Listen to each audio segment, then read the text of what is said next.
Olá! Estamos abrindo aqui o nosso KaiserCast, a segunda edição do nosso podcast, do KaiserCast, seu podcast de música, artes, entretenimento, violão. Eu quero agradecer você pela sua participação aqui conosco nesse nosso podcast. Eu sou o André Fagundes e quero aqui apresentar também o nosso convidado, o grande Alessandro Penese. Pô, Penese, muito obrigado por ter aceitado o nosso convite e por estar aqui com a gente hoje nesse bate-papo. Bom, André, o prazer é todo meu, agradeço pelo convite teu, do Kaiser, meu amigo. E vamos lá. Vamos que vamos. Boa. Vamos. Marcão? Bom, como você viu que agora eu tenho um apresentador aqui. Pô, o negócio tá ficando profício. Fala dos nossos patrocinadores, então. Como eu não tenho patrocinador, Tá como de não temos brincadeira. patrocinador, Ainda não temos. Ainda? por enquanto Ainda eu sou não. meu próprio patrocinador. Olha, Então, você aí que tá moscando, você do marketing das empresas aí corporativas, corre, porque depois a coisa pode ficar difícil para você, porque vão fazer fila de patrocinadores, entendeu? Então corre aí, Kaiser, vai lá.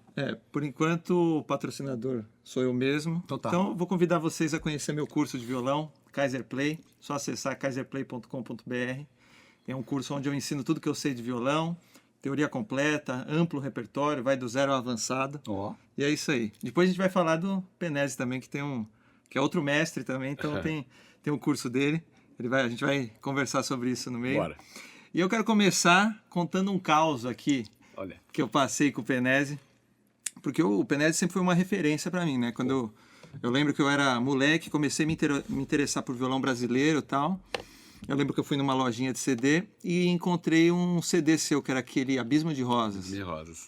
Que tem um repertório brasileiro magnífico ali. Aí fiquei alucinado, né? Você tinha uns arranjos do Vou Vivendo. Do Putz, assanhado. nossa, maravilha. Aliás, nossa, esse do assanhado. Aliás, eu tenho que qualquer dia estudar essa daí porque eu lembro que eu fiquei assim, impressionado com aquele disco. Eu falei, putz, eu ia marcando assim, quem são os caras que eu tenho que seguir, que acompanhar, né? Numa época que não tinha muitas coisas de internet, a gente ia conhecendo ao acaso, né? Às vezes um professor falava ou pegava... Por acaso eu encontrei esse disco, né? Nossa. Aí passou o tempo, eu fui acompanhando. Eu entrei, eu estava começando a faculdade de fisioterapia, né? E aí eu fui sair com uma amiga minha. Aí eu falei, não, vamos num bar que tem um baita de um violonista lá que vai tocar e tal. E era você com o Choro Rasgado, que era o Zé Barbeiro. Barbeiro E o rapaz que eu não lembro da flauta. Rodrigo e Castro. Aí eu lembro que eu cheguei antes nesse bar, minha amiga ainda não tinha chegado, e aí eu comecei a conversar eu vi que você estava lá aquecendo ainda, alguma coisa, eu vi que o Zé Barbeiro estava sentado num canto, eu fui, cara de pau, falou, opa, vim, oi Zé, não sei o quê, vim assistir vocês e tal, aquela coisa do moleque, basicamente, que quer conversar com o cara que admira, né? Aí fiquei lá e foi muito gente boa e tal, e... Aí ele ficou sabendo que eu estudava e tal. Aí vocês tocaram, aí depois o Zé falou assim, Penese, tem um colega aí que toca. Né? Não sei se você lembra disso. Aí, quando vocês deram uma pausa, isso foi naquele bar que chamava Ao Vivo. Não sei se você lembra. Tá. E aí... se você lembra do bar, não sei a situação. Eu lembro da situação. A situação inclusive. Talvez você não precisa lembrar, mas porque pra mim foi muito legal, né? Aí vocês fizeram uma pausa... E o Zé, você emprestou seu violão e eu lembro que eu toquei 2 músicas, assim, quando vocês estavam na pausa. E toquei 2 peças e tal. E a menina ficou, né? A menina que tava comigo, pô, o cara me leva num bar pra sair e ainda depois pega e toca. Pô, foi a melhor coisa, né? Efeito imediato, né? E então pra mim foi muito especial por toda a situação, por ser você, por pegar e tocar no seu violão e tal. E eu tava lembrando, caramba, eu não fiquei nervoso, né? Tipo, é engraçado, dependendo do contexto, às vezes a gente vai tocar num lugar e sente que tem uma pressão. Nesse contexto eu não tive, né? E era pra estar, né, meu? Era pra estar, Era pra estar, né? Teoricamente. Hoje em dia, provavelmente, até por conta de responsabilidade, daria... Quando você subir sem aquecer e tal, não sei, no contexto assim... Então. Daria uma certa ansiedade. Claro. Né? Você já ficou nervoso tocando? Como é que é pra você hoje em dia... Você lembra de situações assim? Eu tava pensando, né? Como é que um músico experiente como você... Olha, eu ficava nervoso na época que eu estudava o violão clássico. Eu me lembro... Eu estudei em Tatuí um tempo, depois eu terminei o curso de violão clássico com o Sérgio Beluco, o meu professor lá de Piracicaba, né? E teve algumas vezes que eu toquei com orquestra sendo regido lá pelo maestro Ernest Mali. E aquele clima do clássico, aquilo me deixava meio É um contexto, tenso, assim. é um contexto diferente, né? É um contexto diferente. A impressão que dá é que tá todo mundo ali vendo para te avaliar, né? Esse que é o problema. Aquilo me deixava um pouco tenso. Mas eu enfrentava, porque tinha que resolver Não aquilo, tem né? Não tem como. Eu lembro que uma das vezes que eu fiquei mais nervoso, engraçado, foi na escola, porque na minha escola tinha uma coisa de coral também, e o maestro inventou um repertório que tinha uma orquestra e falou, você pode fazer uma introdução no violão para essa... E aí eu era mais moleque ainda, tinha 16 anos e tal. E aí no ensaio foi quando eu fiquei mais nervoso, porque no ensaio tinha toda a orquestra, mas tinha todos os meus colegas do coral atrás, o colegial inteiro, né? Primeiro, segundo, terceiro colegial. E como é uma galera que já te conhecia... E o contexto de colegas, tal. Eu lembro que eu fiquei nervoso, né? Aquela coisa, Sim. eu estudo tanto, aí você chega aqui e fica nervoso e tal. porque eles me conhecem. E tem essa coisa da cobrança, o contexto... eu até falo isso para os meus alunos, né? Eu penso assim, a gente tem que mudar o mindset, né? Tipo, o público, na verdade, está ali para se divertir com você. Não tá para avaliar. Se você julgar que você está sendo avaliado, aí ferrou tudo. Aí você começa a entrar num negócio... Aí fica mais complicado. O nível de cobrança sobe, né? E é uma coisa sua mesmo, né? Isso mudou para mim depois que eu vi um masterclass do Scott Tennant. Sim. E isso foi no Festival Internacional de Violão do Sesc Consolação, em 97, se eu não me engano. Eu participei lá e nesse masterclass alguém perguntou para ele exatamente sobre nervosismo ao tocar, né? Ele falou, eu imagino que eu tô entrando na sala da minha casa e o pessoal tá ali sentado para assistir, que eu tô em casa mesmo e qualquer coisa, se alguém não gostar, tá convidado a se retirar. Ele falou uma coisa assim. Eu também penso muito no repertório. A primeira e a segunda música serem músicas da maior zona de conforto possível para mim, né? Aí depois você tem um primeiro aplauso, um segundo aplauso, aí vai embora. É como se desse uma bênção, né? O povo... parece que isso. A aceitação, ela já vem, né? Isso engraçado, até com essas coisas de live, teve uma live que eu fui fazer, como você não tem o público, eu lembro também, eu quero deixar gravada essa live, eu pensei, né? E aí a primeira música também, na hora de ligar, eu tava no meu quarto, o problema é esse, né? Não saiu ruim, depois eu vi, nossa, mas eu lembro de ter uma sensação que não era boa. É engraçado isso. Falta alguma coisa. E é ruim, é puro psicológico, né? Porque você domina o negócio. Né?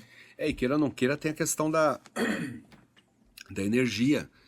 Você troca energia com o povo, né? Com certeza. Dependendo do público que está assistindo, a reação deles, mesmo que pelo semblante só, é uma, e com outro tipo de público é outra, né? O calor, você percebe ali, isso já vai sendo trocado, já vai influenciando o seu modo de tocar, até chegar ao clímax, que seria o aplauso. Né? Então, e tem uma hora que você fala, não queria que esse show acabasse, né? Eu percebo muito isso. Você tá falando, daqui a pouco... tão bom, você olha assim, sabe quando você olha, putz, falta duas músicas pra terminar o show. Falta duas, né? Aí você não quer terminar. Eu sinto muito isso, assim. E isso daí, ô Penésio, agora, assim, você acha que, você falou da aceitação do público, né? Você que já tocou fora e tal, isso muda muito? É perceptível? O público, o pessoal, assim, a reação fala muito da efusividade do povo brasileiro, assim, da galera. Isso muda muito? Tem público de todo tipo, né? Mesmo o Brasil é uma espécie de aglomerado de vários públicos de diversos países, né? Por exemplo, quando a gente toca no Nordeste, por exemplo, Ceará, São Luís, a receptividade é muito calorosa, assim, né? Já tem públicos que são mais contidos, né? Por exemplo, quando eu toquei no Japão, era interessante que eles ficavam super quietos, assim. Você não ouvia uma mosca voando, assim. Eu já vi. E na hora do aplauso é uma coisa super calorosa. Eles ficam aplaudindo um tempão, assim. Você fica, nossa, não vai acabar? é muito interessante, né, a reação deles, né? Já na Europa, por exemplo, na Dinamarca, que eu cheguei a tocar lá, já é um pouquinho, lembra um pouco o sul do Brasil. Ah, tá. Já são Já mais- estava fazendo essa associação na minha Curitiba, cabeça. assim, por exemplo, que eles são mais contidos e tal, né? Uhum.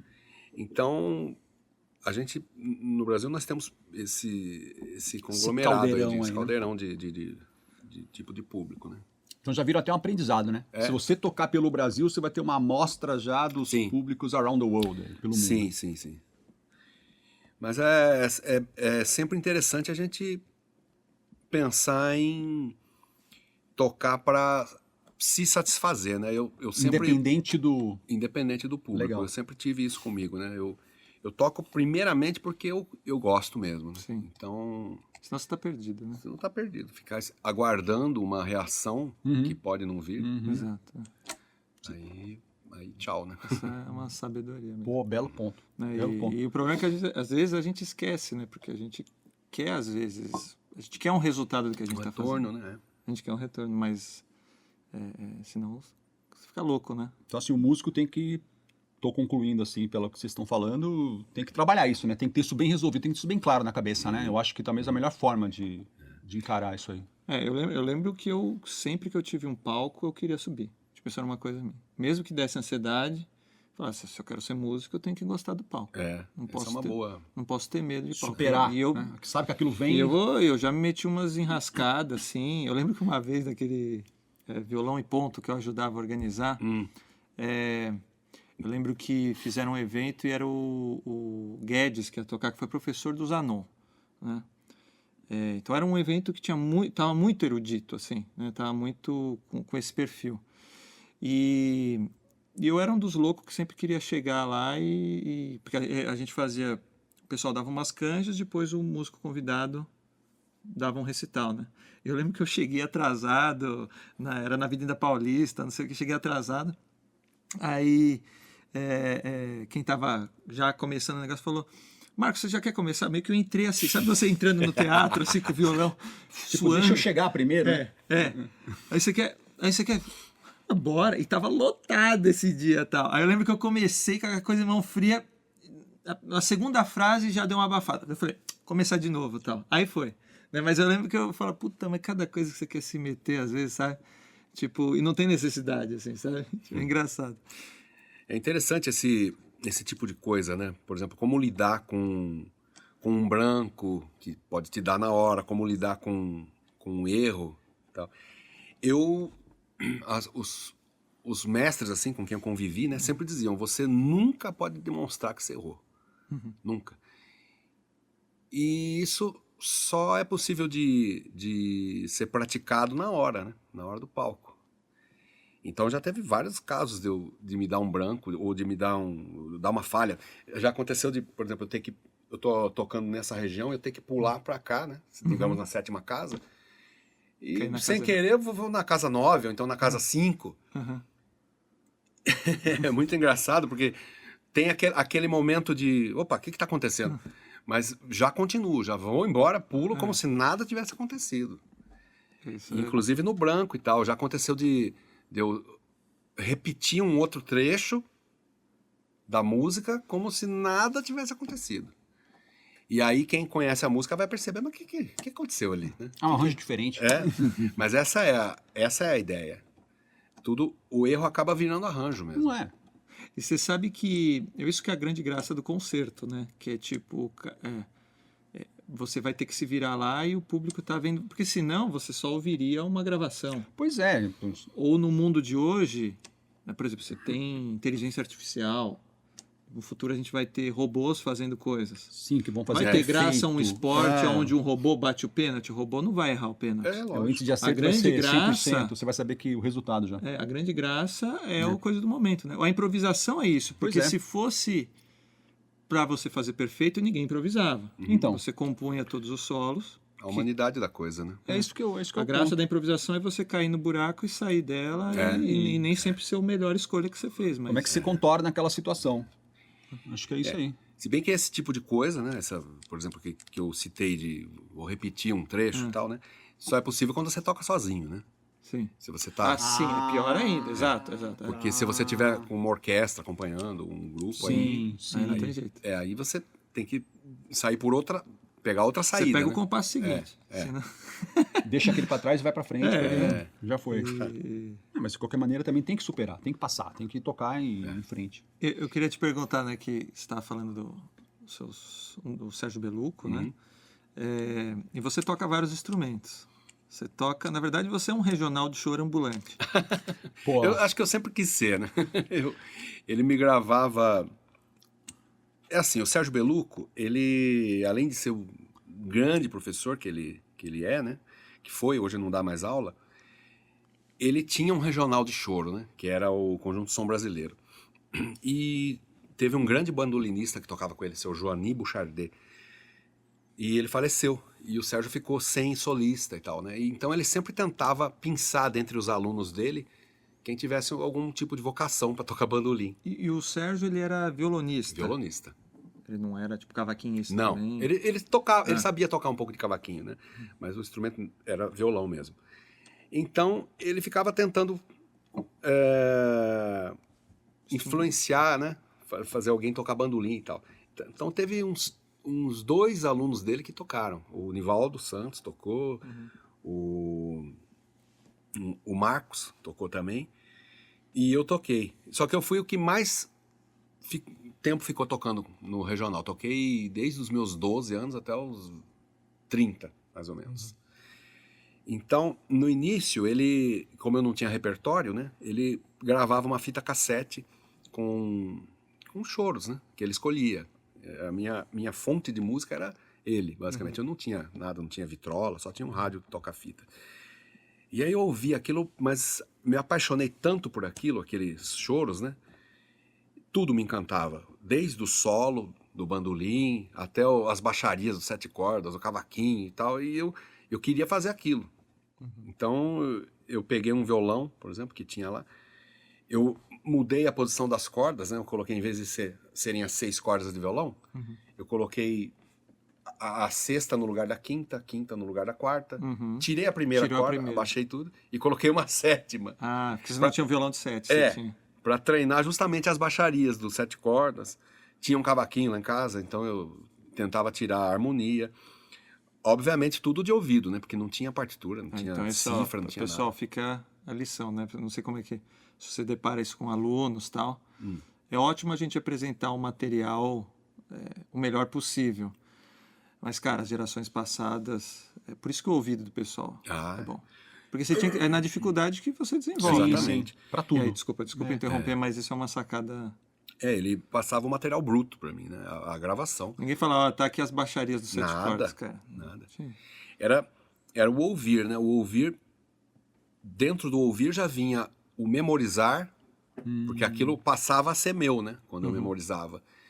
E aí eu ia até tentativa e erro. Sim. Ouvia uma frase lá, torororororororã, então, tá,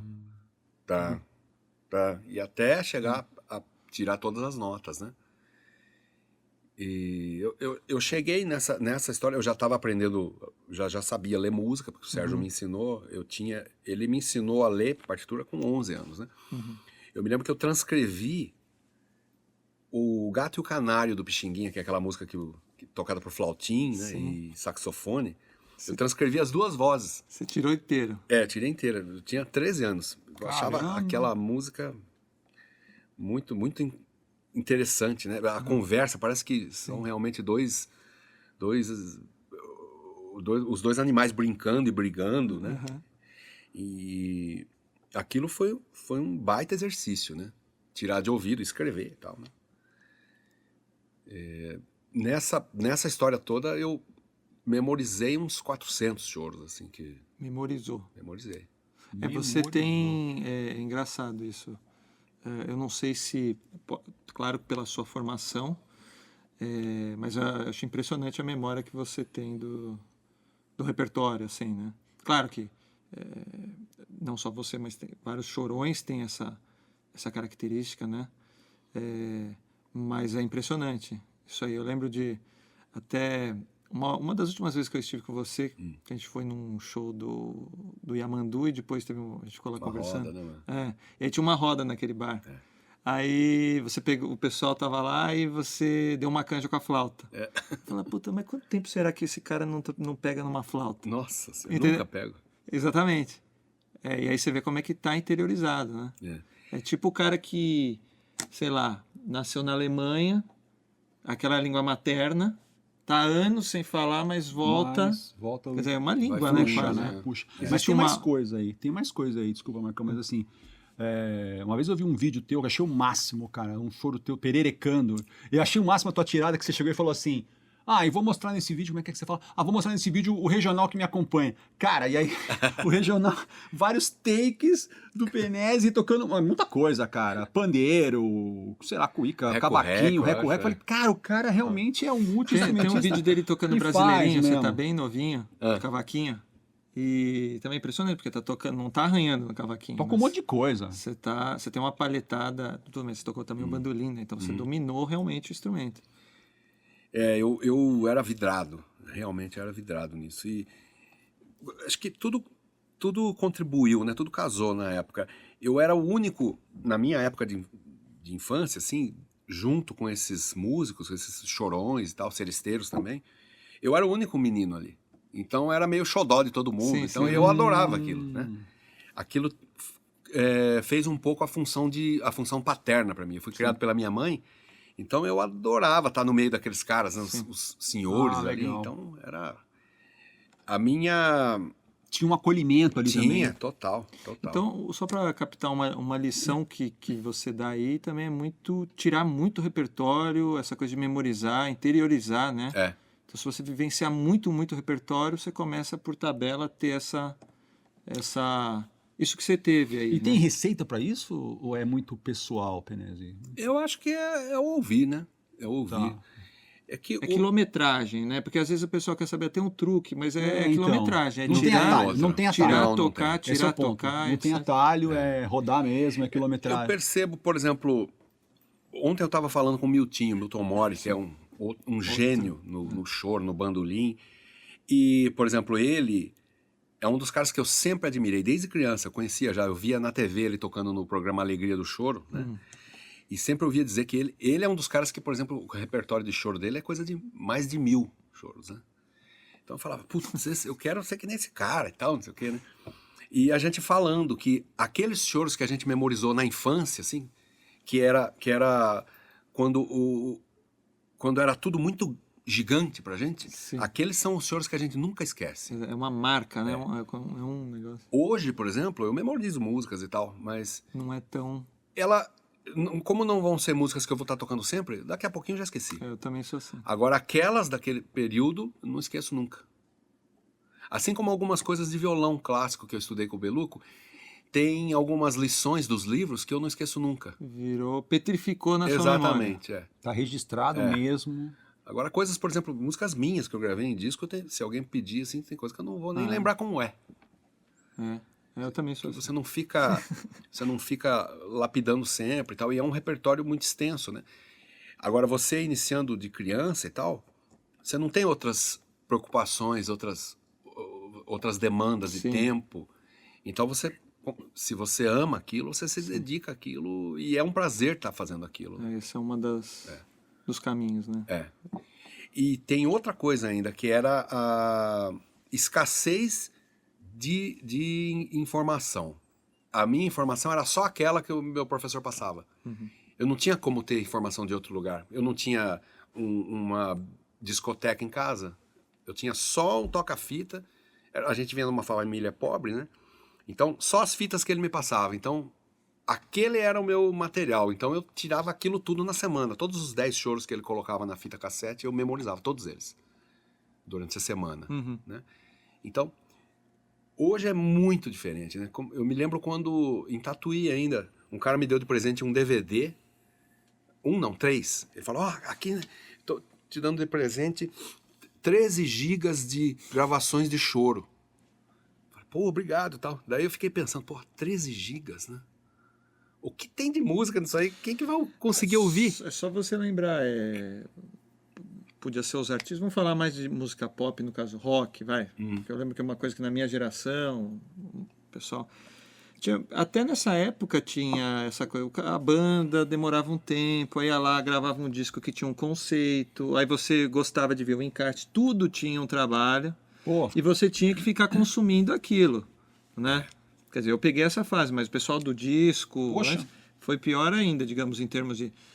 Hoje em dia, cara, você escreve no YouTube, você está saturado de informação e nenhuma você tem uma imersão. Filme, quantas vezes, sei lá, você assistia um filme, você tinha que ir lá e alugar o filme, ou tinha que esperar passar na TV. Exato. Fazer uma garimpada, tinha um esforço, e aí isso para mim deu Hoje em dia, com esse monte de série, não sei o que, por ponto. exemplo, você também não tem aquela coisa de ver várias vezes o mesmo filme e entender mais informações que tem lá, que é um pouco disso. Quantas vezes? Eu ouvi várias vezes a mesma música, mas será que as pessoas hoje em dia ouvem várias vezes a mesma música e aí... até sacar tudo? Cara, só pra... Show, é isso aí. Por exemplo, Baden. O tanto que eu ouvi Baden, e eu tocava também, tirava e tentava tocar igualzinho.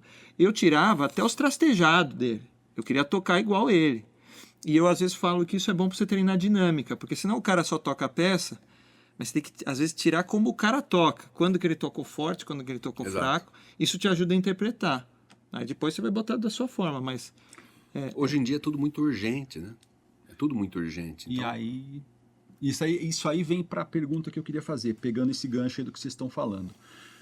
Ouvindo esse depoimento teu, Penese, assim, o que me vem na cabeça é que assim, e aí a geração que veio, né? Mais para a nossa geração, mas assim, a escassez de recursos te forjou a ter toda essa expertise, né? Te levou a ter essa performance. Aí a pergunta que eu vou fazer hoje, você até que falou, hoje é diferente, né? Qual que é a opinião de vocês como músicos, assim? É mais fácil hoje quem começa a desenvolver mais rápido ou aquela dificuldade que você passou, que tem que tirar de ouvido, tá aqui, tira tal. Hoje é tudo na mão, tá tudo mais na mão, né? Aonde é mais fácil desenvolver o talento? O talento brotaria mais fácil do primeiro cenário ou do cenário de hoje, assim? Olha, eu particularmente acho que o talento vai brotar nos dois cenários, né? Porque, como nós vimos, é possível um talento desabrochar num cenário de escassez de recursos, mas é possível brotar e brota nesse cenário de excesso de mais recursos. Abundância de recursos. Né? Porque tem muita gente explicando como é que funciona, né? Tem muita gente dizendo, você tem que realmente ter uma imersão nesse material, você tem que ouvir, tirar os detalhes, né? Por mais que você tenha esse mundo de informação, né? Para você... A ideia é se aprofundar, seja no que for, naquilo que a pessoa gosta, que a pessoa ama. A ideia é o aprofundamento, né? Para não ter superficialidade, né? Que o Marcos comentou da superficialidade. Então, assim, se eu entendi bem teu ponto, é assim, a escassez forjou e fez um talento brotar. Dá também para botar nesse cenário se souber usar os recursos e aprofundar também. O recurso é esse. A ideia é essa, né?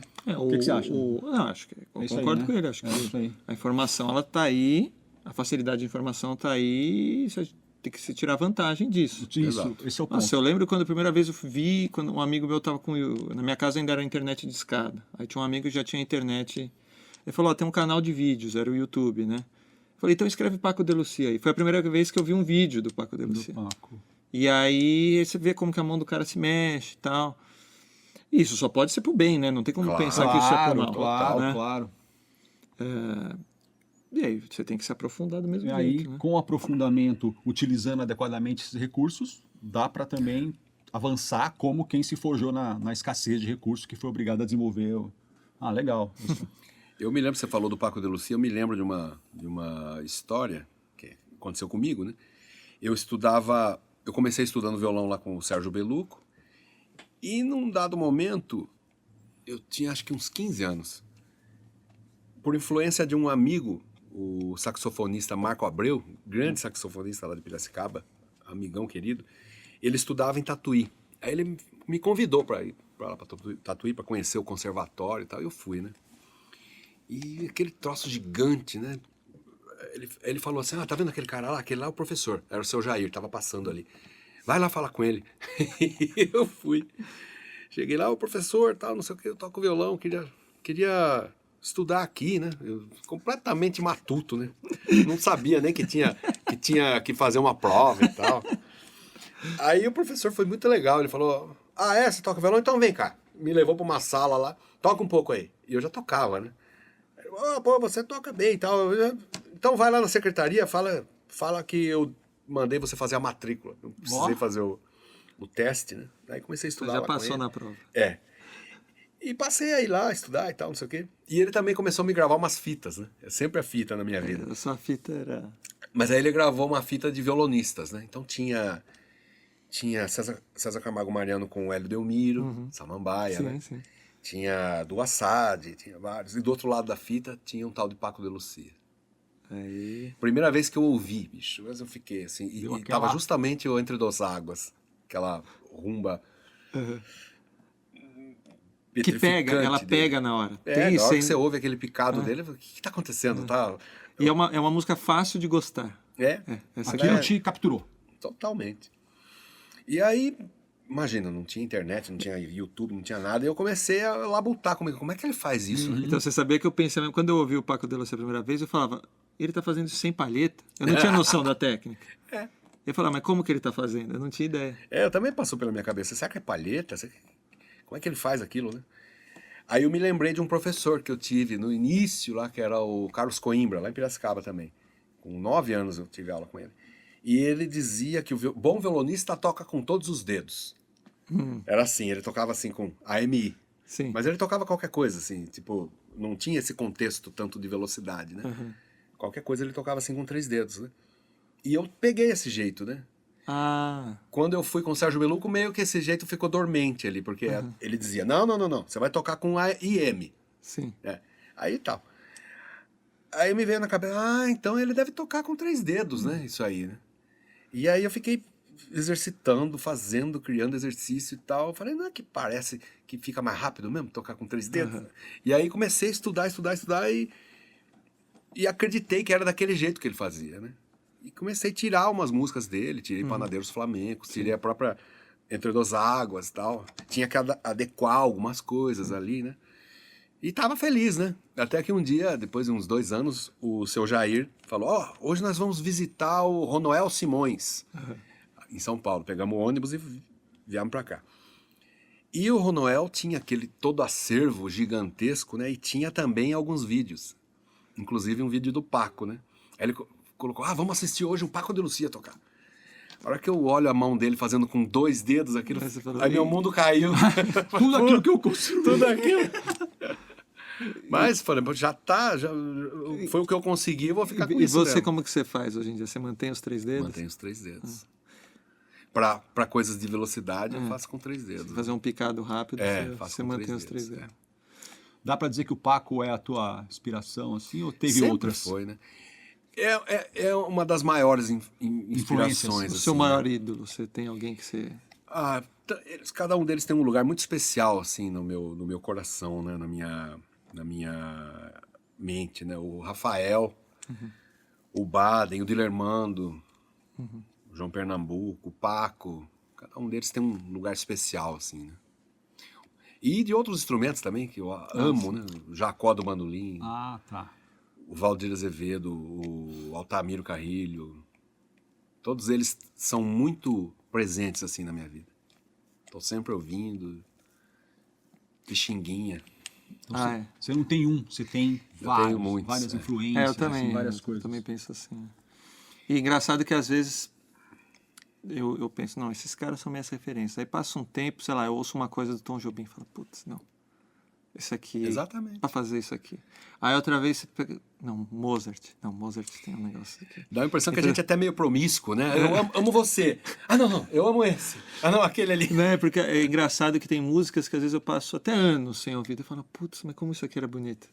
Né? Isso acontece muito com música clássica. Teve uma época que eu ouvi muito música clássica. Aí eu fico anos sem ouvir, sei lá, Bolero de Ravel. Eu falo, puta, mas como que o cara teve a ideia de ir fazendo um negócio crescendo? Eu falo, não. De cadenciar dessa forma. Vila Lobos. Não, esses dias eu estava estudando a biografia do Vila Lobos. Falei, puta, eu tenho que entender melhor a biografia do Vila Lobos. eu conheço o violão, mas não conheço a obra dele. Eu falo, putz,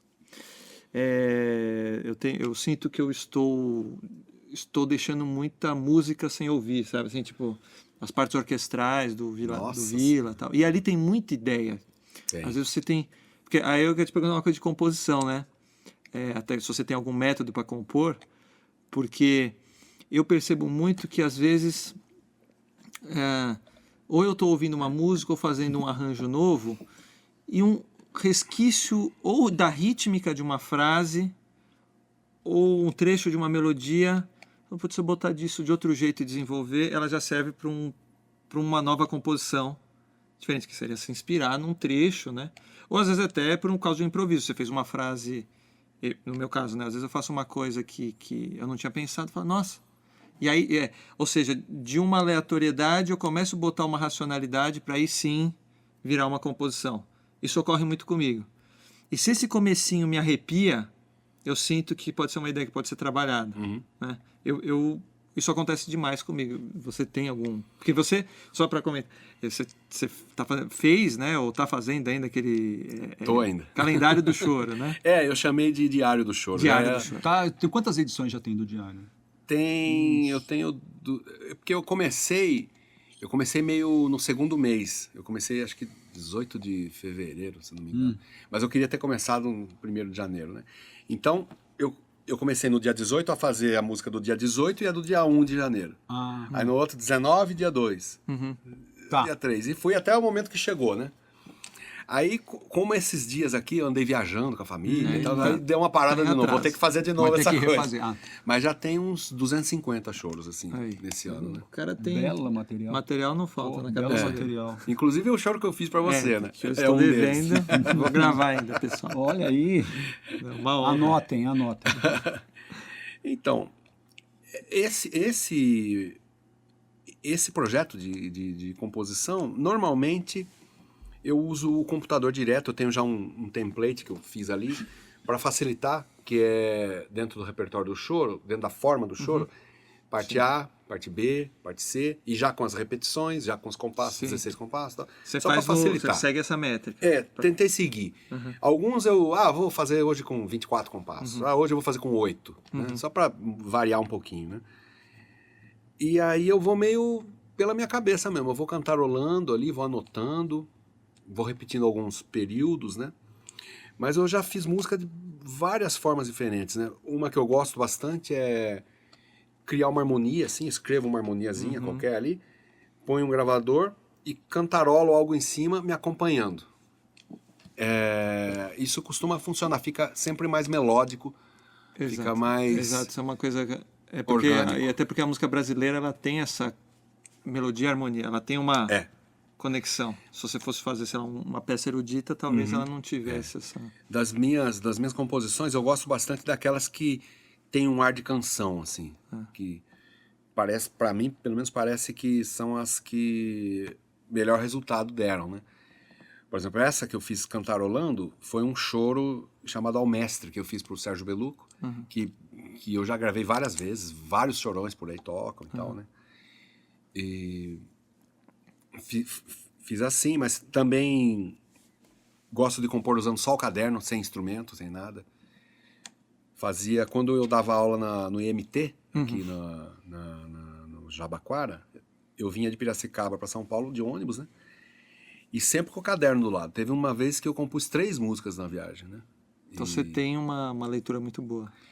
Eu acho que é o trabalho de percepção que eu meio que sempre fiz, né? Você nunca sabe quando a inspiração vai vir, né? Ela pode vir a qualquer momento. Mas é que aí tem uma técnica também, que é dele conseguir ter os intervalos na cabeça. para ele poder brincar, porque eu não consigo escrever assim, né? Eu tenho uma leitura razoável, né? Mas escrever sem o instrumento na mão eu não conseguiria.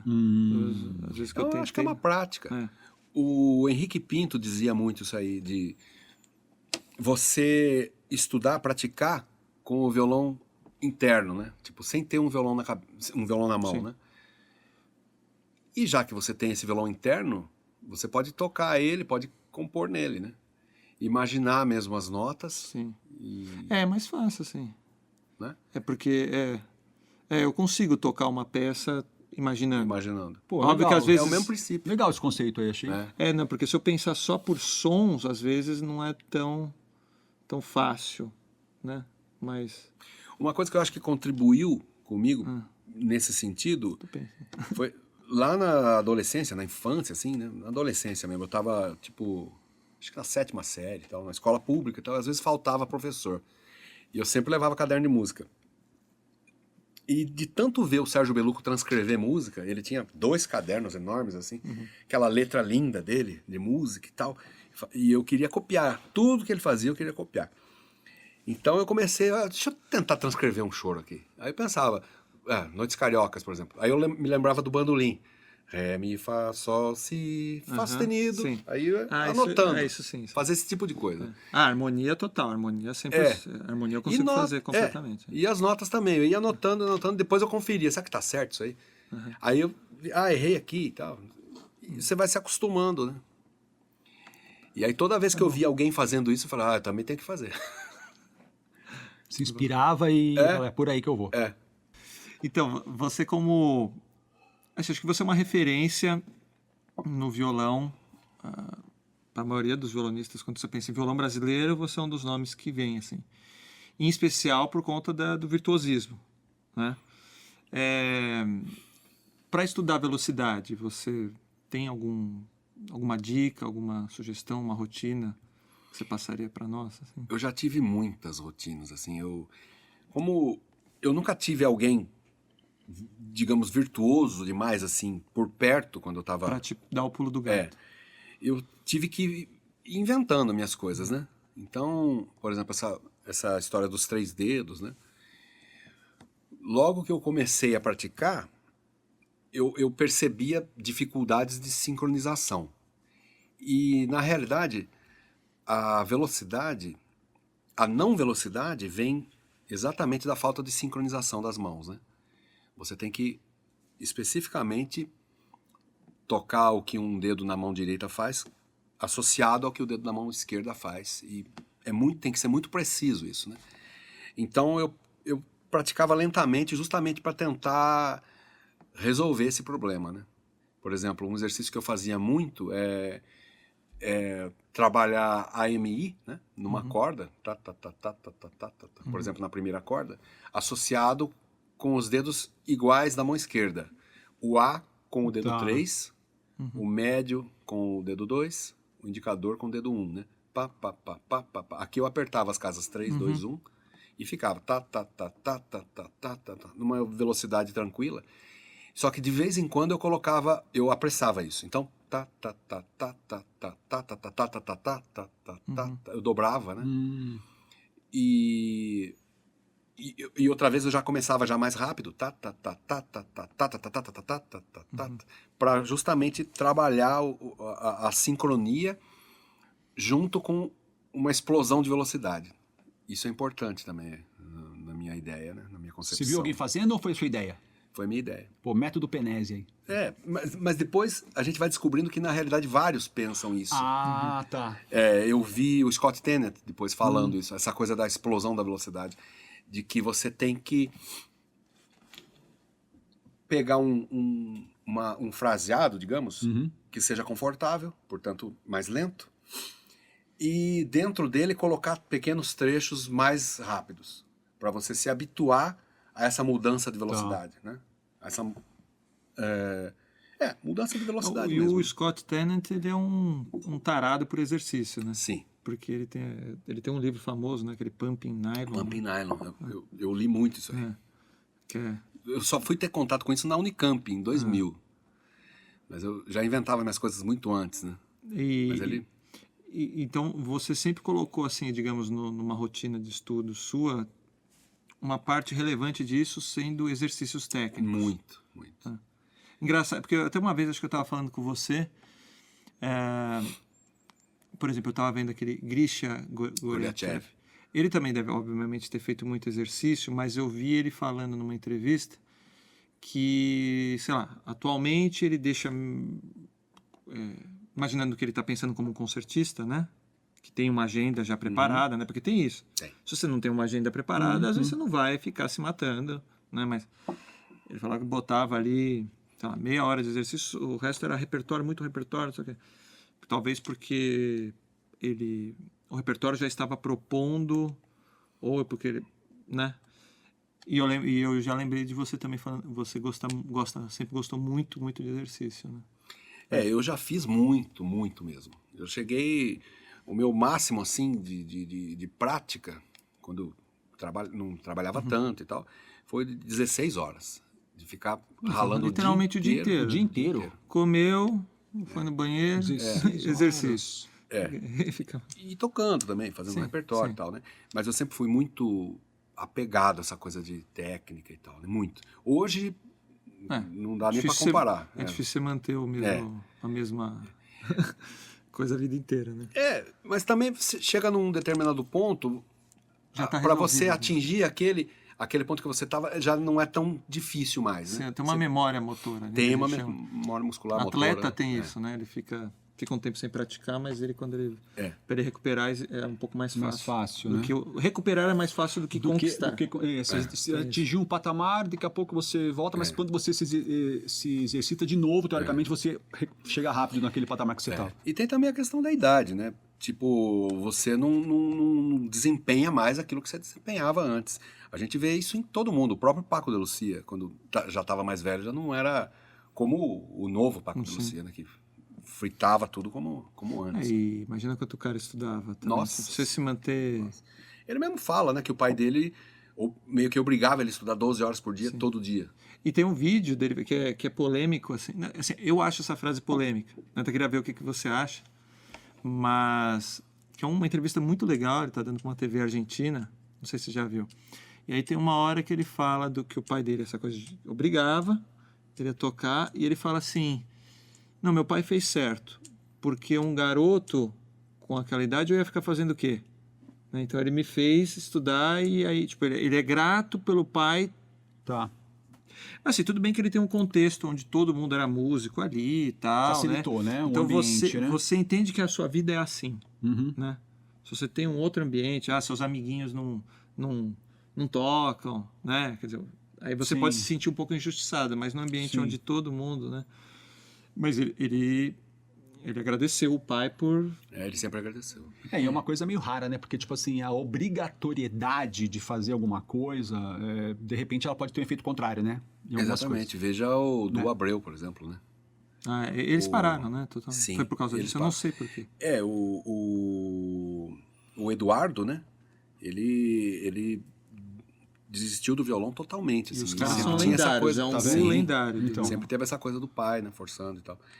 Mas no caso do Paco e tal, também tem o contexto da época, né? É uma época Sim. que filho Sim. obedecia o pai de uma Totalmente. forma Sim, completamente diferente da de ninguém hoje. pode, né? Sem questionar, ninguém pode assim. analisar Sem isso no olhar de hoje. sim. Isso aí Tem é uma aquela- injustiça pensar assim, obviamente. Tem aquela coisa também que o próprio Paco dizia que a família era tão pobre que não tinha outra possibilidade. Então o pai viu que ele tinha vocação, viu a possibilidade, vou apostar nisso e você vai. Enfim, era como um casamento que os pais obrigavam. o filho, Sim, a filha a você fazer vai um casar com casamento fulano. Vai casar. previamente marcado, né? Aquele Agassi do tênis, Sim, André. ele Meu xará. falou que foi obrigado. André Agassi. Só que daí ele fez uma biografia e falou que sempre odiou jogar tênis. Ó. Tá vendo? Mas o Chegou cara onde chegou. campeão, né? Então. Mas... Bom ponto isso daí. No caso E do agora- Paco saiu da curva, porque quase todos não gostam, né, de serem obrigados, né? Isso é complicado. mas a gente vê isso se repetir em algumas Sim, situações, sim, mas é que sim. quando acontece isso e o cara tem um talento e ele tem o gosto também, porque eu falo muito disso, né, também, o ambiente familiar. Né, você tem uma família que fomenta, ou obriga, ou Estimula, né? Você tem aonde colher informações, ou seja, você não está num ambiente onde, cara, eu quero tocar violão, mas... Então você tem a família, o ambiente... E às vezes um talento, até uma certa genética, né? Que isso é um assunto meio polêmico, mas eu acho que algumas pessoas têm algumas facilidades, né? E quando você junta tudo isso e a pessoa gostar do que faz, aí surge, Aí é surge um sucesso. Penese, surge Aí é um sucesso, Amandu, aí é surge um sucesso. Paco. É sucesso. Deixa eu fazer uma pergunta, assim, que eu tenho uma curiosidade, né? Tocar violão qual que é a importância, aquela dualidade entre acompanhamento e solo, né? Assim, é que nem, por exemplo, na guitarra, num conjunto lá, tem o guitarra base e o guitarra solo, né? Como é que é no mundo do violão, Penese? Fala um pouquinho assim, qual a importância do acompanhamento? Não só, as coisas têm que andar juntas, pelo que eu entendo, né? Acho que, o que você tem para dizer um pouco disso aí? Olha, da minha experiência, como eu venho desse violão brasileiro que vem do choro e vem da seresta, né? Esse violão ele sempre teve os dois papéis, né? Certo. Pode ver que o Rafael Rabelo, antes de ser o solista Rafael Rabelo, ele foi o acompanhante de 7 cordas, porque a maior inspiração dele até aquele momento era o Dino 7 cordas, né? Que é um acompanhante. Sim, sim. Embora fazia todas as baixarias e tal. É que essas baixarias, elas estão inseridas no contexto de acompanhamento, né? E se destacam naquele contexto, Sim, né? É impressionante. Totalmente. Aí depois ele começa a solar, né? Quer dizer, ele já solava antes, mas ele passa a ser conhecido como solista, né? E aí se transforma e tal, mas ainda assim mantém a veia do acompanhante, né? O Baden também acompanhou Elis Regina, acompanhou um monte de gente, né? Eu sempre gostei muito de acompanhar, porque eu sempre gostei de tocar junto, assim, de tocar com mais gente, né? Então, roda de choro, pra mim, roda de seresta, roda de samba, eu sempre adorava estar no meio, né? Agora, o solista, né, quando você está nesse papel, é o papel da evidência, né? O papel que você vai mostrar... A virtuosidade, assim, não Também, é isso. eu acho, né? Também. Claro, se a música está num determinado contexto que permite isso, né? Senão você vai misturar alho com bugalho, né? Agora, essa evidência que eu estou dizendo, na realidade é o microfone que vai estar na sua frente para você expor a sua ideia, a sua forma de dizer, a sua forma de apresentar mesmo a obra, talvez, de alguém que você está interpretando. Então, você está exposto ali, você vai dar a sua interpretação, que pode ser muito boa e pode ser pífia, né? Então, essa evidência ela é sempre importante, né? E perigosa até um certo ponto, né? Pode-se dizer que as duas competências são necessárias para o correto, para o adequado. Eu acho. Eu vejo assim, né? Eu acho porque um completa o outro, Isso, né? Quando você tem esse conhecimento de acompanhante, que é o quê? O conhecimento de harmonia, conhecimento de contraponto e tal, você vai estar muito mais com ferramentas para fazer arranjos, para fazer composições que vão trabalhar seu lado solista, né? Te subsidia de recursos. Sim. Porque o solista, ele é praticamente obrigado a fazer arranjos, né?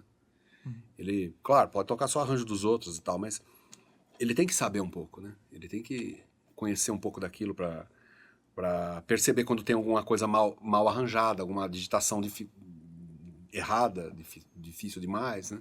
Eu também tenho essa percepção de que os dois se complementam e eu acho, você vê um acompanhamento bem feito, é uma coisa linda, né? É uma coisa assim que você consegue distinguir, é uma coisa muito legal, não só o solo. Eu lembro que um dos meus professores foi o Inácio Lima.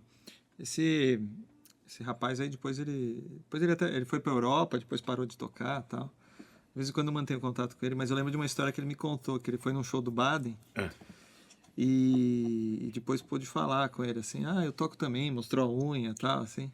Aí disse que o Baden só falou alguma coisa assim, mas você acompanha também? Então, acho que e no violão brasileiro, acho que isso é uma, né, se o cara não consegue ouvir o acompanhamento, não sacar o que é o acompanhamento, então, não sei, ele só está sendo um violonista erudito, ele só está querendo tocar a peça, né? Exato. E tem cara que às vezes não sabe acompanhar, você percebe que o cara não está acostumado a acompanhar, não se ele está acertando a harmonia, mas se ele não sabe respeitar o volume, né? Eu percebo muito isso. Esse cara não acompanha ninguém nunca. Eu percebo, assim, quando tem alguém assim. É a prática de conjunto, né? Prática de conjunto. É isso que você falou. Sempre gostei de tocar com gente e aí você também acabou exercitando a competência do acompanhamento. Sim. E o acompanhamento, ele tem a música do acompanhamento, né? Ele muitas vezes acaba se tornando uma coisa à parte, Sim. né? Por exemplo, quando a gente vê o Zé Barbeiro acompanhando, dá vontade de ouvir só aquilo. Pois é. Você quer isolar, né? Tão elaborado, sim. de tão bem construído que é aquilo, né? O Baden tocando, acompanhando, o Rafael, o Dino, né? Você sabe que eu sempre, quando eu tenho todos os convidados que eu tento levar hoje em dia para o meu canal, até para eu mostrar e até eu estudar e tocar mais coisas de acompanhamento, eu sempre falo, cara, você sola, deixa eu fazer o acompanhamento. Porque daí também é uma forma de... Exercitar. De eu fazer uma coisa que não seja solar, porque eu já solo tanto Sim, lá no sim. negócio, eu falo, não quero... Deixa eu só fazer o acompanhamento. É gostoso, porque acaba né, sendo um baita exercício também. E também é um desafio, né? Fala, pô, deixa eu ver se eu faço alguma coisa no acompanhamento que não roube o solo, mas que quem prestar atenção vai ouvir uma coisa legal aí. Não, mas é perfeito. Uma camada, isso é pensar como uma camada. Exato. Uma segunda camada. Tanto que quando o leigo começa a se interessar por música, você vê que ele não percebe, ele começa a falar para você, ouve o baixo dessa música. Que é a primeira coisa que um leigo, às vezes, né, começa... Porque ele começou a ouvir mais do que a primeira camada, né? É legal isso aí. Até atingir esse ponto leva um tempo, né? Mas depois ele não volta mais. Cada vez ele vai se aprofundando, né? Você começa a ouvir música clássica. Quando você vai além da melodia, você começa a falar, putz, olha a orquestração, a ideia que o cara teve. Então. Quando ouve, por exemplo, uma gravação do Pixinguinha, Benedito Lacerda, num primeiro momento vai ouvir só a flauta tocando. Daqui a pouco ele percebe que tem mais um coisa. Saxofone respondendo, vira uma conversa, né? Tem violão. Então, a nossa música, no caso choro, é de uma riqueza tão grande, né? Você me contou uma vez uma coisa do Pixinguinha, que eu falo, putz, isso aqui é para guardar na manga, né?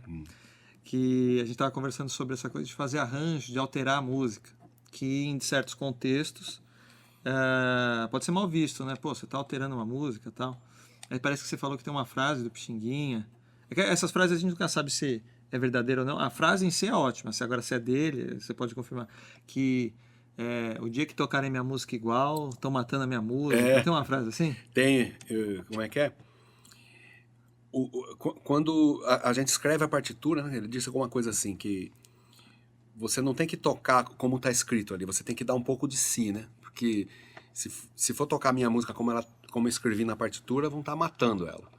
Tem que você vê que o paradigma é totalmente Pois é, eu tô aqui processando essa evolução mental, né? Porque tá assim... Não, o paradigma popular, o paradigma do choro específico, ele é totalmente diferente do clássico, por exemplo. Do clássico. No clássico, você, numa orquestra, por exemplo, você tem que fazer exatamente aquilo o que está ali. Porque existe todo um agrupamento. E você não tem essa liberdade. Foi tudo pensado antes. Essa liberdade criativa você não tem naquele contexto, né? Não, tudo bem, podem até falar que o Beethoven pensou em todas as possibilidades e ali são as melhores escolhas de notas. É claro que existe essa questão, mas você ser proibido... Assim, tudo bem, você mexer numa música e ser infeliz, a responsabilidade é totalmente sua, obviamente. Né? Mas a proibição sempre me soou mal. Por mais incrível que seja a composição, vale a pena, às vezes, né? Você explorar de alguma forma, né? Aí você vai depender da sua musicalidade, se você vai fazer boas escolhas ou não, mas... Os grandes sempre foram inovadores, assim, né? De alguma forma ou de outra, né? Aqueles que fizeram história, né? Sempre foram meio rechaçados pelo pessoal da sua época, né? Porque eles estavam com outra visão, uma outra forma de encarar. Tem uma história engraçada. Se eu não me engano, Wagner, grande compositor de óperas e tal, também, aquelas anedotas, a gente não sabe se é verdadeira, mas de qualquer maneira é uma história bonita, né? Diz que Wagner, ele tinha esse conceito de arte total, né? Você pega as óperas dele, quer dizer, ele era o cara que escrevia, o que pensava na cenografia toda, e fazia uma ópera de 3, 4 horas, quer dizer, ele levou aquela forma a um ápice, digamos assim. E reza a lenda que ele chegou, né, terminando a última ópera dele, e falou, cara, não tem mais o que fazer aqui. Descansou a pena, falou, a música meio que termina aqui, como se fosse assim, né? Aí, logo em seguida, sei lá, veio, acho que um dos caras que veio em seguida foi Debussy, né? E aí você já vê que é outra proposta. De fato, o Wagner pode ter acertado que aquele estilo talvez possa ter se esgotado, pelo menos né? Pelo menos, digamos, o formato foi adiante, né? Aí, beleza. Aí Debussy foi super inovador e tal. E aí, depois de Debussy, ou assim, contemporâneo ali, apareceu, acho que, se não me engano, Erik Satie, que é outra pegada. Erik Satie, ele é menos conhecido no grande público, mas ele tem as peças para piano super minimalistas, tal. E parece que Debussy falou para ele que a música não tinha forma, uma coisa assim, a música dele não tem forma, alguma coisa assim. E aí Debussy pegou e escreveu uma partitura e desenhou uma pera com as notas. Assim, falou, pronto, agora minha música tem forma de pera. Poxa vida. Eu não tenho certeza se foi Debussy exatamente, mas parece que teve... essa história ela pode ter ocorrido de diferentes formas, assim, né? Mas você vê Interessante. que é o cara Penese alterar a música, né? E essa coisa de não ser bem compreendida, às vezes, não pelaquela compreende, época. né? Assim, uma curiosidade que eu tenho, assim, de tudo que você já fez até agora na tua trajetória, assim, né? Qual foi o que mais te marcou, assim? Qual foi o show, o evento, a obra, a composição? O que mais te marcou? O que você mais gostou de fazer até agora, assim? Que você fala, puxa, se eu pudesse reviver aquele momento, seria magistral. E 2 perguntas em uma. E quais são os seus projetos aqui pra frente, assim? O que você tá vislumbrando? O que você tá buscando? Fala um pouquinho pra gente disso aí. Olha, momentos mágicos assim na minha carreira teve vários. Teve quando eu toquei no Japão, por exemplo, a receptividade daquele público, a forma em que eu estava tocando naquele momento, foi tudo uma somatória de coisas que me alegraram muito, assim, né? Fui muito feliz ali. O disco que eu gravei com o Yamandu foi muito, muito bacana também, foi muito feliz para nós dois. As composições, os arranjos, né? Foi realmente muito, muito enriquecedor, assim, para mim. Acho que para nós dois foi até um disco premiado e tal. Marcou, né? Marcou bastante para mim. O disco que eu gravei com o Laércio de Freitas, o tio, foi muito bacana eu tinha esse também. CD. Você tinha, né? Piano e violão. Piano e violão. É um formato mais raro, né? Pois é. Pois é. Vocês estão tocando Jacó do Jacó do Bandolim, homenagem a Jacó do Bandolim. É muito legal. Foi quando ele me convidou, assim, fiquei nas nuvens, assim, eu sempre fui muito fã dele e tal.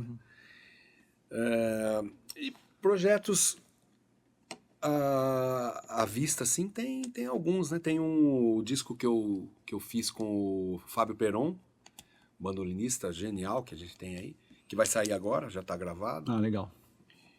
Tem um disco que vai sair também comigo tocando com o Quarteto de Cordas da cidade de São Paulo, que foi um concerto que eu fiz com eles na sala do conservatório. Foi bonito. E o repertório são músicas minhas, arranjadas, algumas por mim, outras por arranjadores geniais, como o Proveta, como o Jean Correia, o Suami Júnior. Só tem fera. Hein? Só tem fera. O Marco César, de Recife, a Carol Panese. Ficou muito bacana. Então, coisa autoral, você tá a todo vapor. Hein? São músicas que eu já gravei em outros discos, né? Mas arranjadas para violão e quarteto de cordas, né? Eu vi o teu da Catedral da Sé na cripta, porra. Lindo, hein? Aquilo foi um concerto, né? Aí o meu filho, o Alex, que falou, pô, ficou legal isso aí, vamos fazer um disco disso. Falei, vamos embora. Legal. E que eu falei que ia comentar disso, e o seu trabalho de ensino na internet e tal. Como tá é que indo tá? a Conta todo um pouquinho vapor aí, também. fala pro pessoal. Hein? Sim. Eu tenho alguns cursos, né? Cursos online, né? A gente começou por volta de 2016, eu e o meu parceiro, o Thiago, que ele me convidou, na verdade. Eu já tinha vontade de fazer isso, de fazer um curso online e tal. Ele apareceu me dando a ideia. Começamos, fizemos o Violão Brasileiro Online, que é um curso completo para violão brasileiro, assim, obviamente dentro da minha visão do violão brasileiro, né? E com ensinamento de leitura musical, de rítmica, de arranjo, choro, contraponto, baixaria, repertório, técnica de todos os tipos das que eu utilizo, levadas, é muito completo mesmo. A gente tem esse curso, a gente tem Penta Além do Blues, Olha, que legal.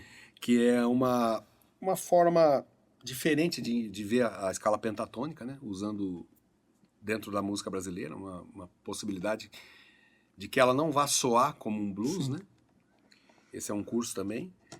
Tem também o Dedos Rápidos, Desvendando o Picado, que é um curso que eu fiz com o meu filho, Alex. Uhum.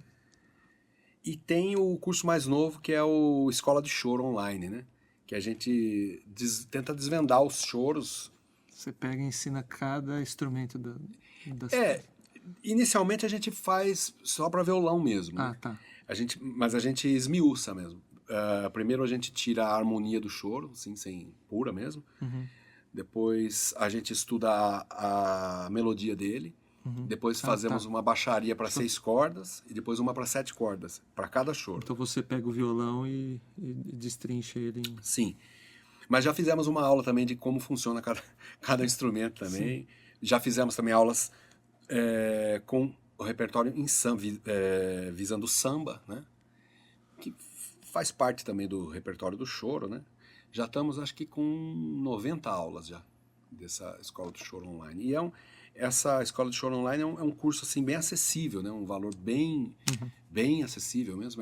É uma assinatura, na verdade, mensal. Uhum.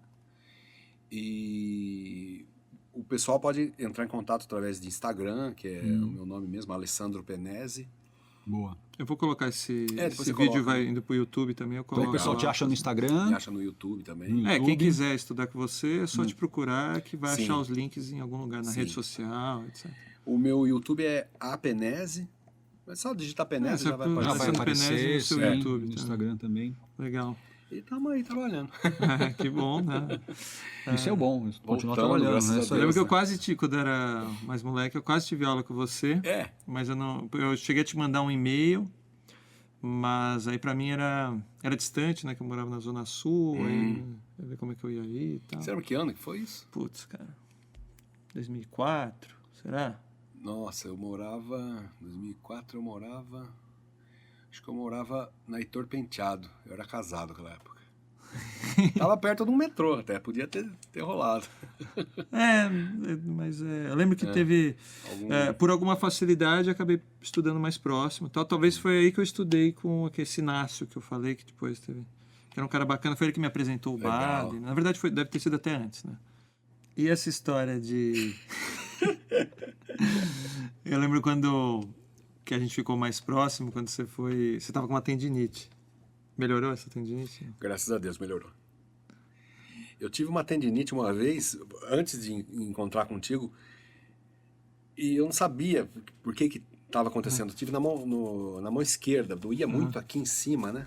Eu lembro de uma vez tocar num palco no centro de São Paulo, depois de um show do Toquinho, e eu tava com uma tala colocada assim, quando ia fazer aqueles acordes abertos, doía, bicho.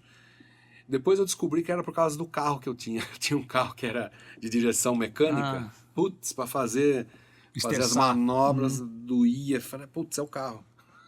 E falando de carro, uma vez você me contou que já chegou até tocar violão dentro do carro. Pô, você não pode falar isso. Poxa vida. Não, eu tocava com o carro desligado. A gente, lógico. quando parava, assim, ficava tocando direto, né? Mas eu fiz um acessório. Eu peguei uma madeira mais ou menos desse tamanho assim.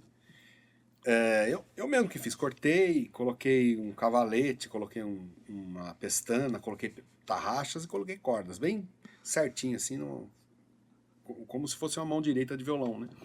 E eu colocava isso dentro da minha mochila, porque eu já pensei para caber na mochila. Pra caber. E aí, eu tomava muito ônibus na época, né? Para vir para São Paulo, para ir para outros lugares. E aí eu viajava com a mão dentro da mochila, né? O pessoal ouvia o negócio, o pessoal olhava assim, louco. De onde vem esse som, né? Olha isso. Aí eu com a mão dentro da mochila, assim, mexendo, olha isso. Tocando nas cordas, né? Pensando no cara que é genial, isso viciado, aí. né? Nossa, genial. Eu tenho um pouco disso, assim, quando você não tá... É gostoso pegar no violão, só para mexer os dedos. Não tem um negócio desse? Eu não sei se é um vício ou se é o tato, também, porque tem uma coisa que dá um prazer manual para mim. Sim, não é só o prazer de tocar, mas tem um prazer manual depois de um tempo, assim.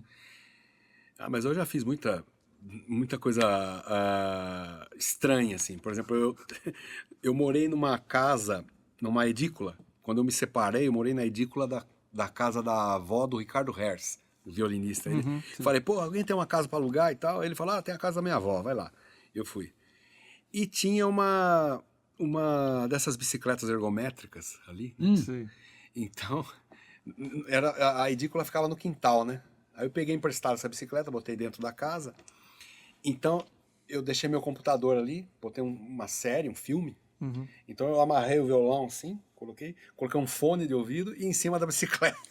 Então, eu ficava praticando a mão direita, vendo o filme e pedalando. 3 em 1, né? Assiste TV, faz exercício e toca, né? Mas essas coisas mecânicas eu gostava às vezes, sei lá, de assistir futebol e fazendo um exercício qualquer. Porque isso era só mecânico, né? Só mecânico. Normalmente mão direita, né? Ou então ligado, mão esquerda. Achava que só eu era louco. Não, pelo menos a consciência não fica cobrando tanto. Não estudei hoje, estudei sim. Estudei, claro que estudei. Praticando lá. Muito legal. Vamos fazer uma pergunta para finalizar? Para fechar? Não. Quais são as suas perspectivas, assim, para a música brasileira, sua visão da música atual hoje? Queria ouvir um pouquinho de você. Bom, no que tange a música de violão, eu tô super contente. Tem muita gente surgindo, né? Muita gente boa, muitos violonistas assim, acima da média tocando aí, compondo, gravando. A gente tem gente como o Jean Correia, como o Kainan, Gabriel Selvagem, o Rafa Schmidt, o Rafa Nascimento, o Kaiser, que já tá um pouco mais velho. Mas ainda é da safra, Ainda é da safra. Tem muita gente, né? E cada vez mais o violão é divulgado, né? Então isso é o mais importante, né? Não só o violão, como o choro também. Sim. Temos escolas, tem a escola daqui de São Paulo, do Jean, do Ale Ribeiro, o Henrique Araújo, todas pessoas altamente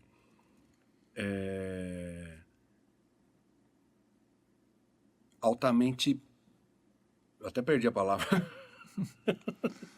Altamente Produtivos, criativos.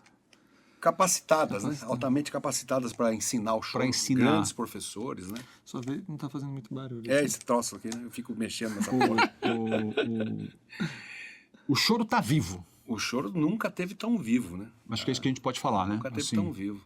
Com discos e programas e lives e criançada tocando. Isso é uma maravilha, né? Gostaria que os mestres estivessem vivos para poder ver isso. Vai ver, né? Acho que é isso essa curiosidade eu também tenho. Como que eles reagiriam Nossa. em ver hoje a divulgação que está tendo, né? Acho que isso é bem legal mesmo. Tem essa popularização. Eu tive a oportunidade de conviver um pouco com o Carlos Poiares, que foi um flautista, que tocou no Regional do Canhoto, substituiu o Altamiro Carrilho e tal. E ele sempre ficava à procura, assim, de criançada tocando e tal, né? Jovens. Eu me lembro que quando ele me conheceu em Piracicaba, ele adorava ir lá, passou a me levar para São Paulo, também fez isso com o Danilo Brito. Então, os mestres sempre ficam de olho assim na juventude. Sim. Que se interessa pelo choro, né? Justamente para dar continuidade, Para ter renovar, renovação, para né? continuar, né? E tá vivo, também vivo. Sim, a gente sim, percebe sim. isso. Isso é muito bom. E de perspectiva, assim, no que tange a minha carreira, eu pretendo gravar um disco com aquele violãozinho que eu me inspirei no seu violão, no seu piccolo, né? Piccolo, octavino, né, que você chama. Eu chamo de piccolo, violão piccolo, que é um violão, parece um cavaquinho, né, com 6 cordas, mas é um violão. Você quer fazer peças inteiro nele, ou você quer ele solando? Primeiro eu com quero acompanhamento? fazer um disco de choros, sendo acompanhado por um regional, né? Ainda tá. vou ver quem vai formar esse regional. Choros talvez desse meu diário de choro aí, né? Eu vou escolher os melhores, né? E vou gravar um disco com esse violão. E é legal pensar em umas peças também. Sim. Que é um outro desafio. Sim, é um outro desafio, completamente. Ver o que soa legal, né? Nessa altura que ele toca. De vez em quando eu toco umas peças do violão mesmo nele. E você gosta? Eu gosto. Tem um pouco a dificuldade da pestana, né? Porque é pequenininho demais, mas a gente tem que dar um jeito, né? Legal. Muito bom, muito bom. Valeu, Penésio, uma honra ter um mestre que eu sempre acompanhei aqui. Obrigado Eu que pelo agradeço. carinho. Pô, obrigado, Penese. Obrigado a você. Obrigado mesmo. Aprendemos bastante Pô, com o Penésio. bate-papo Como assim, sempre. achei muito legal, assim, trocando essas ideias. Obrigado mesmo. Valeu Eu que pela, agradeço a valeu pela oportunidade. conversa. Vamos marcar uns sons aí. Vamos, Opa, se Deus quiser. E me convida, Muito Massa. legal. Esse foi o seu KaiserCast com Marcos Kaiser, André Fagundes e o nosso convidado de hoje, Alessandro Penese. Até a próxima, pessoal. Até a próxima. Valeu.